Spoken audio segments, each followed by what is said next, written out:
एक बार ये भी चेक करना और भी चेक करना।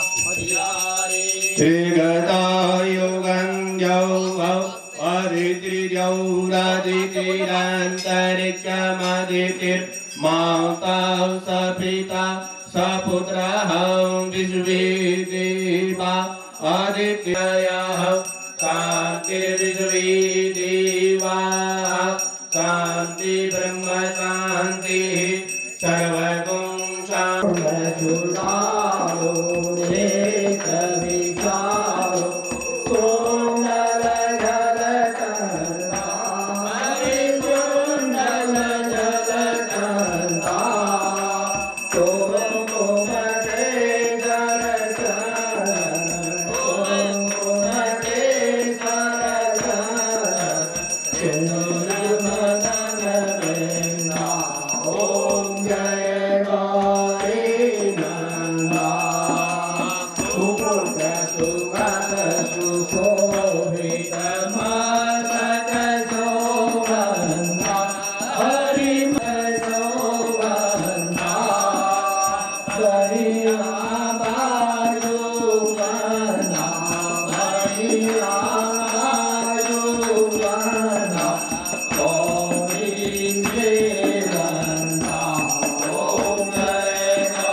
गोविंद दामोदर माधवे श्री कृष्ण गोविंद हरे मुरारी नाथ नारायण वासुदेवा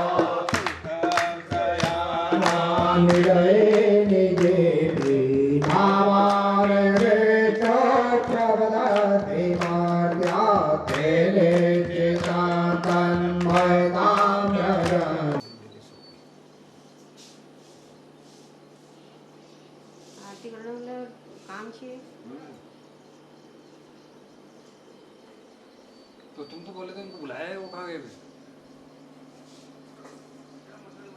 हिंसा करता था, पशुओं का वध करता था और कुटुंब का पोषण करता था। एक समय ऐसा आया कि 1 माह व्यतीत हो गया, उसको कोई शिकार नहीं मिला। कथा प्रसंग पर थोड़ा ध्यान दीजिएगा। 1 माह व्यतीत हो गया लेकिन कोई आखेट नहीं मिला। तो भ्रमण करते करते क्षुधातुर होकर के, भूख प्यास से व्याकुल होकर के एक अरण्य में प्रवेश करता है, जंगल में जाता है। और जैसे उसने अरण्यवास किया, उसने लक्ष्य भेदी बाण छोड़ा। बोले शिकार तो मिलना नहीं है, बच्चे भूखे मर रहे हैं, कई दिनों से भोजन प्राप्त नहीं किया। उसने जब एक लक्ष्य भेदी बाण छोड़ा तो वह बाण कहां जाकर के लगा? बेलपत्र पर, बिल्व पत्र, जो महादेव को अत्यंत प्रिय है। त्रिजन्म पाप संघारम एक बिल्वम शिवार्पणम। जो श्रद्धा पूर्वक एक बिल्वपत्र महादेव को अर्पण करता है, 3 जन्मों के पाप नष्ट हो जाते हैं। वो चाहता तो ऐसा नहीं था। उसी बिल्व वृक्ष के नीचे एक शिवलिंग था महादेव जी का, जो वर्षों से जर्जर पड़ा था। मैं यही कहना चाहता हूं, हम लोग मंदिरों का निर्माण तो कर देते हैं, बहुत स्थानों में मैंने मंदिर देखे हैं, क्योंकि मेरा मौका लगता ही रहता है, मैं कहीं ना कहीं जाता हूं। मंदिर बन जाते हैं, उसके बाद वहां व्यवस्था नहीं हो पाती, न समुचित पुजारी होते हैं, न पूजा अर्चा हो पाती है। यहाँ ऐसा नहीं है, तो ब्राह्मणों का गांव है। लेकिन मैं अधिकांश स्थानों की बात कर रहा हूँ। एक स्थान तो मेरे घर के पास ही है, उसमें लगभग आज से 10 वर्ष पहले 20 लाख रुपया लगा हुआ। वहाँ शिवालय भी है, देवी का मंदिर भी है, राम जी का मंदिर भी है।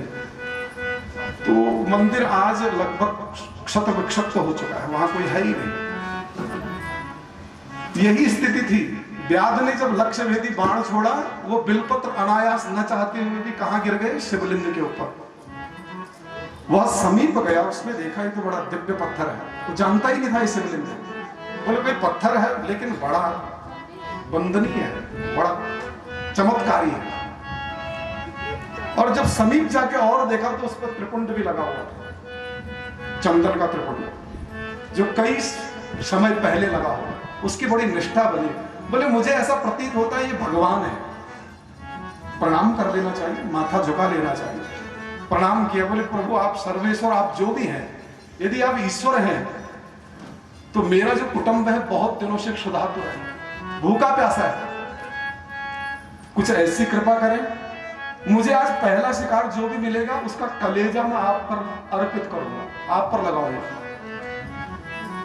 महादेव की कृपा हुई। भगवान कहते हैं भाव सहित खोजहि मम प्राणी, पाव भक्ति मम सब रस खानी। लेकिन उसने तो मांस चढ़ा दिया था, मृग का कलेजा, कलेजा चढ़ाया, लेकिन मनोभाव क्या था? बोले प्रभु ये धतूरा, ये बिलपत्र, ये चावल आपको कितने चुपते होंगे, ये इतनी गर्मी, बोले इस कलेजे से आप पर शीतलता बनी रही। चढ़ा दिया, मांस चढ़ा दिया। सहसा संयोग बना कि वहां पुजारी जी भी आ गए, जो कई समय से आ ही नहीं रहे थे। अकस्मात भ्रमण करते करते पुजारी जी आए, उन्होंने देखा वो नमः शिवाय नमः शिवाय नमः शिवाय, किसी ने मंदिर अशुद्ध कर दिया। कौन दुष्ट होगा? यदि मुझे मिल जाता मैं अतिशीघ्र उसका वध कर देता, उसको दंड देता। लेकिन पुजारी जी के आने का समय और इस व्याध के आने का समय अलग अलग था। कहते यह जो क्रम था, इस क्रम को चलते चलते 10,000 वर्ष व्यतीत हो गए, दोनों की भेंट नहीं हुई।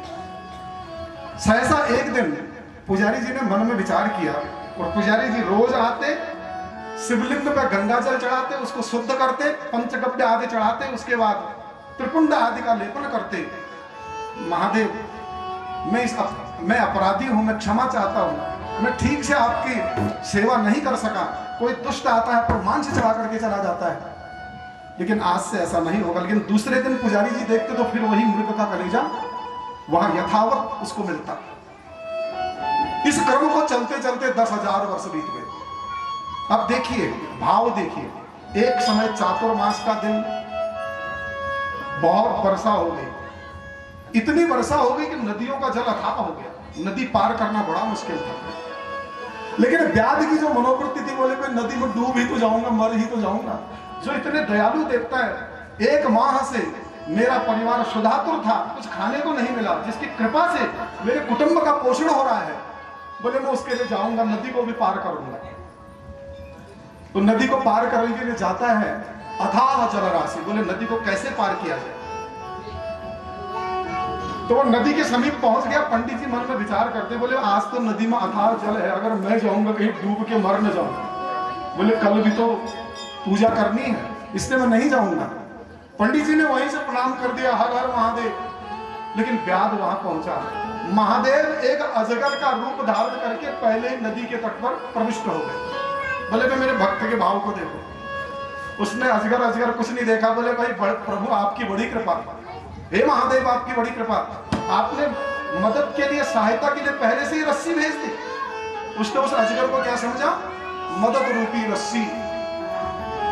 उस रस्सी को लेकर के, पकड़ करके, वो रस्सी नहीं थी, वो कोई अजगर नहीं था, वो कौन थे? साक्षात महादेव। बोल गौरी शंकर भगवान की। अक्षम हम जल के अधिष्ठाता देवता भगवान नारायण का ध्यान करते हैं।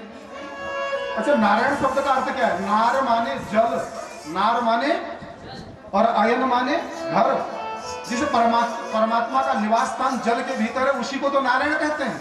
अर्थात जल के अधिष्ठाता देवता कौन हो गए? भगवान नारायण। नारायण शब्द बोलने से ही शरीर शुद्ध हो जाता है। यह स्मरे पुंडरीकाक्षम सवाई आभ्यंतर जी। बोले प्रतिदिन हम बाहरी शरीर को तो धोते हैं, लेकिन प्रभु इस समय आपकी पूजा के लिए उपस्थित हैं, हमारा अंतःकरण भी विशुद्ध हो जाए। जब अंतःकरण विशुद्ध होगा तभी तो पूजा में मन लगेगा, नहीं तो मन भटकेगा। तो इसलिए अंतःकरण की शुद्धि के बिना कोई भी कार्य संभव नहीं है। आप यहां बैठे हैं ना, संभवतः शरीर को थका रहे हो,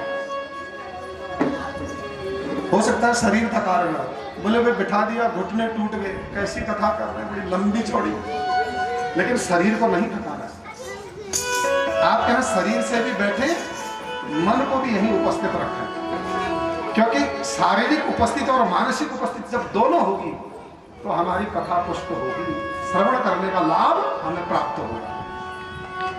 तो यहां पर महादेव क्या कहने लगे, बोले ये जो भक्त है, ये जो व्याध है, यह एक अबोध बालक की भांति है, यह कुछ नहीं जानता है उचित अनुचित। जैसे बालक अबोध होता है उसको और ज्यादा दुलार करते हैं, और ज्यादा प्रेम करते हैं, लेकिन बदले में यदि कोई बड़ा बूढ़ा व्यक्ति बिस्तरे में मलमूत्र कर दे तो उसे क्या कहा जाएगा, बोले भाई इतने बड़े हो गए बिस्तरे में ही मूत्र रहे हो, रात को उठने की आदत बनाओ, यही तो कहेंगे ना, बोले रात को उठने की आदत बनाओ, बिस्तरे में मलमूत्र मत करो। तो उन्होंने क्या कहा, बोले अज्ञो वदति विष्णायो विज्ञो वदति विष्णवे। अच्छा, जो कम पढ़े लिखे ब्राह्मण होते हैं वो क्या कह देते हैं, बोले विष्णवे विष्णाय नमः। जिन्होंने संस्कृत नहीं पढ़ा है वो क्या कहते हैं, ओम विष्णाय नमः। भैया कहीं विष्णाय नमः हो सकता है नहीं, वैयाकरण की दृष्टि से अशुद्ध है। शुद्ध क्या है, ओम विष्णवे नमः। जो पढ़ा लिखा व्यक्ति होगा वो क्या कहेगा, ओम विष्णवे नमः। जैसे कई लोग मंदिरों में बोलते हैं ओम नमो शिवाय, ऐसा भी बोलते हैं, अरे नमो शिवाय नहीं है, ओम नमः शिवाय। मो के आगे दो विसर्ग है, ओम नमः शिवाय। तो भगवान क्या कह रहे हैं महादेव, बोले अज्ञो वदति विष्णाय। अज्ञानी जो होता है, जो पढ़ा लिखा नहीं होता है, वो क्या कहता है, विष्णाय नमः। और विज्ञो वदति विष्णवे, जो विज्ञ होगा, विद्वान होगा, पठित होगा, वो कहेगा ओम विष्णवे नमः। लेकिन महादेव क्या कहते हैं, बोले उभयो अंतरम नास्ति, बोले दोनों में कोई अंतर नहीं है। भाव क्या है, बोले विष्णु भगवान को नमस्कार है, दोनों का भाव वर्ष की। और मैंने आपको एक दिन कथा में कहा था, बोले भक्ति मार्ग में बढ़ने के लिए, भगवान का भजन करने के लिए हम क्या इंतजार करते हैं, बोले नाती पोते होने को। अमूमन लोगों से यही सुना जाता है, बोले पंडित जी क्या बात कर रहे हो, अभी ये है वो है, शादी है, ब्याह है, फिर नाती है, फिर पोते हैं, अरे फिर उसके बाद माला ही तो जपनी है, करते हैं 60 साल के बाद। और 60 के भी 70 निकल जाते हैं, 70 के भी 75, और उसके बाद में हरिओम तत्सत चले जाते हैं। क्योंकि कलयुग में उम्र कितनी है, बहुत कम आयु है। आयु और नश्यति पश्यति प्रतिदिनम याति क्षयम यौवनम, रोज हमारी उम्र घट रही है। कल का जो दिन था ना वो दोबारा जीवन में कभी नहीं आएगा। जन्मदिन पर जन्मदिन मनाए जा रहे हैं, लेकिन कभी ये विचार करते ही नहीं कि रोज हम अपनी उम्र घटा रहे हैं। वह जन्मदिन मनाना नहीं है, बल्कि आयु को घटाना है। तो आयु और नश्यति पश्यति प्रतिदिनम याति क्षयम यौवनम, जवानी भी हमारी लड़खड़ा रही है। जो दिन चला गया वो जीवन में दोबारा आने वाला कभी नहीं है।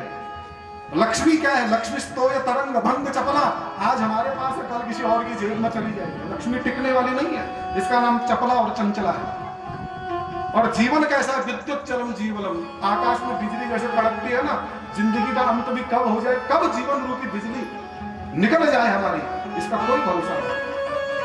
इसलिए भैया प्राज्ञ जन विद्वत जन कहते हैं, तस्मान मां शरणागतम शरणदम तम रक्ष रक्षा गुना। वाल्मीकि रामायण लिखा, महाराज वाल्मीकि को आदि कवि कहा जाता है। रामायण कितनी है, 100 करोड़। एक दो रामायण नहीं है, हम लोग तो केवल तुलसी रामायण से परिचित हैं। और मैंने कल आपको कहा था ना, एक धर्म ग्रंथ की, धार्मिक ग्रंथ की पहचान क्या है, जिसमें सबसे ज्यादा धूल जमा हो जाए। हम लोग रामायण, गीता, पुस्तक आदि आदि रख लेते हैं घरों में, एक लाल कपड़े में बांध देते हैं, कभी उसको झाड़ते भी नहीं, उसमें धूल जमा हो जाती, क्योंकि हम पढ़ना नहीं चाहते हैं। हम इतने उपेक्षित लोग हैं। वाल्मीकि आदि कवि है। भगवान राम जी के जन्म से ही पहले महाराज वाल्मीकि ने वाल्मीकि रामायण लिख डाली। जो कुछ आज हो रहा है, तुलसीदास जी ने काव्य रूप में उसको लिखा, और हम समस्त धर्म प्रेमियों के ऊपर बहुत बड़ा उपकार किया, जिससे आज हम रामायण जी का गुणगान भी करते हैं, घर घर में रामायण जी का पाठ भी होता है। तो कुभाव से किसने जपा, वाल्मीकि ने, जप कुभाव मुनि बाल। और कुंभकर्ण ने कैसे जपा, कुंभकर्ण आलस जप्यो। अच्छा, कुंभकर्ण तो 6 महीने सोता था और 6 महीने, अरे बोलो ना, कुंभकर्ण 6 महीने सोता था और 6 महीने जगता था। तो कुंभकर्ण ने कैसे जपा, बोले खराटे लेते लेते जप लिया, आलस से। मैंने कहा ना, भाव कुभाव अनक आलस हो। कुंभकर्ण ने आलस्य से जपा तो उसका भी उद्धार हो गया। और अनक जप्यो दस भाल किसका नाम है? रावण। नर्तन पाए विषय मन देहि, जो इस नर्तन को प्राप्त करने के उपरांत विषय चर्चा में इस शरीर को, देह को भस्मीभूत कर देता है। पलट सुधाते सट विषले, वह सुधा रूपी अमृत का परित्याग करके विषय रूपी अमृत का पान करता है, वह मूढ़ ही तो है और क्या है। इसलिए हमारा मूलभूत उद्देश्य होना चाहिए भगवत प्राप्ति, तभी तो कथा सुनने का लाभ होगा। नहीं तो खाली हाँ हाँ हाँ हाँ हाँ करके भूमकारे भर के हम लोग चले जाएंगे। तो उद्देश्य यह अवश्य होना चाहिए। और इधर सुखदेव जी का आगमन हुआ है, बोलो सुखदेव भगवान की। और जब सुखदेव जी का आगमन हुआ, राजा परीक्षित श्रापित हैं क्योंकि उनके पास अब कितने दिन का समय बच गया? बोले 7 दिन का। इति लंघित मर्यादाम सप्तमे तक्षको हनि।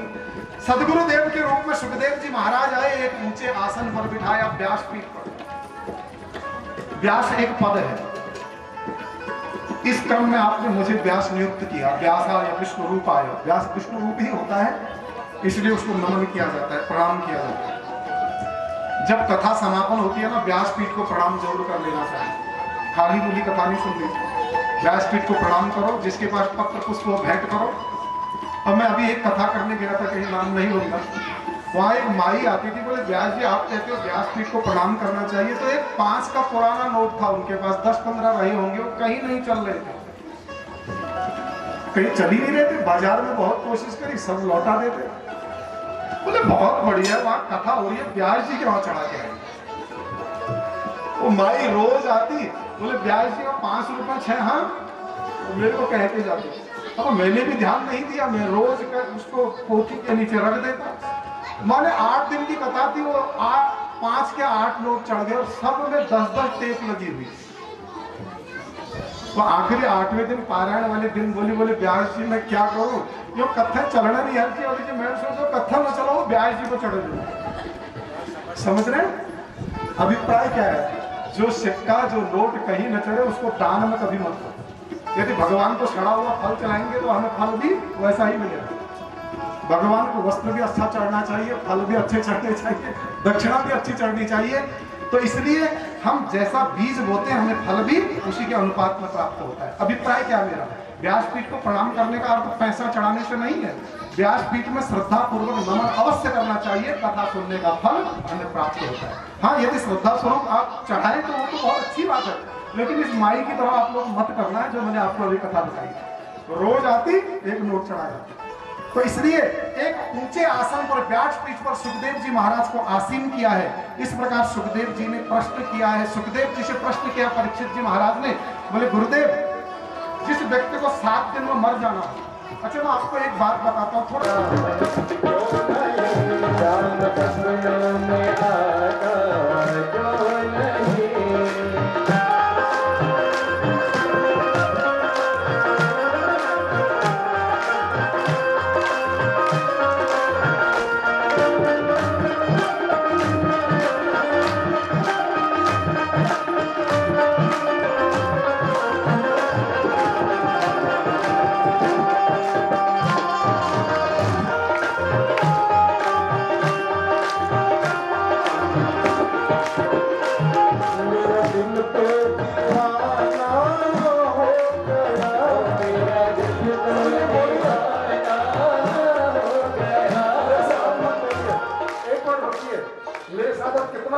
देखता हूँ मेरा दिल तो दीवाना हो गया, मेरा दिल तो दीवाना, सब लोग बोलिए, मेरा दिल तो दीवाना हो गया, मेरा दिल तो दीवाना हो गया,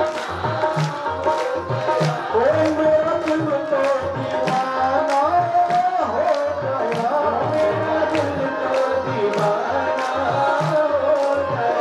मेरा दिल तो दीवाना। हो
संसारी करेगा कर जोड़ के। ब्रह्मादिक तेरो यश गावे, नारद सारद ध्यान लगावे।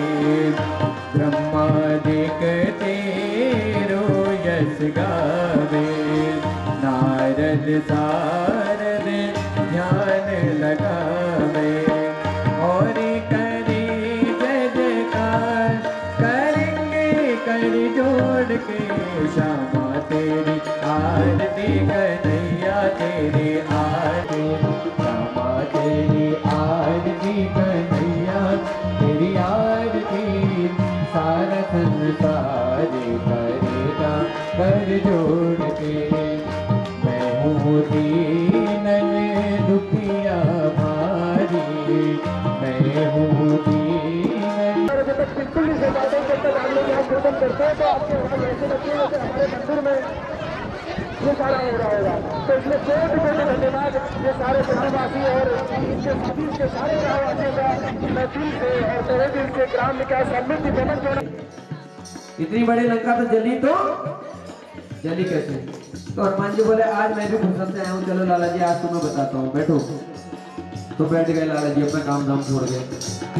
बोले बात उस समय की है जिस समय मैं माता सीता की खोज करने के लिए गया और प्रभु श्री राम से आगे लिए सारे वानर मित्रों से मिला और उसके बाद चल दिया।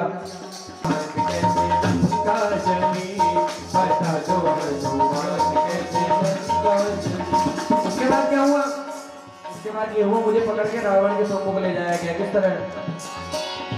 मुझको रावण के सम्मुख लाया गया, मुझको रावण के सम्मुख लाया गया। फैसला मुझको मिलकर सुनाया गया, फैसला मुझको मिलकर सुनाया गया। जो तबाही मचाई है इस दूत ने, जो तबाही मचाई है इस दूत ने, दिल के आगे लगा दो इसकी पूंछ में। बोले मुझे रावण के सम्मुख ले जाया गया और रावण के सम्मुख मैंने जब उसे समझाया तो रावण को क्रोध आ गया और मुझे मारने के लिए दौड़ा। तो विभीषण जी ने समझाया कि ऐसे दूत को मारा नहीं जाता, प्रभु आप ऐसा मत कीजिए, इसको ऐसी सजा दीजिए जिससे इसको भी सजा मिले और इसके प्रभु का भी अपमान हो जाए। बोले ऐसी क्या सजा है बताइए? बोले वानरों को अपनी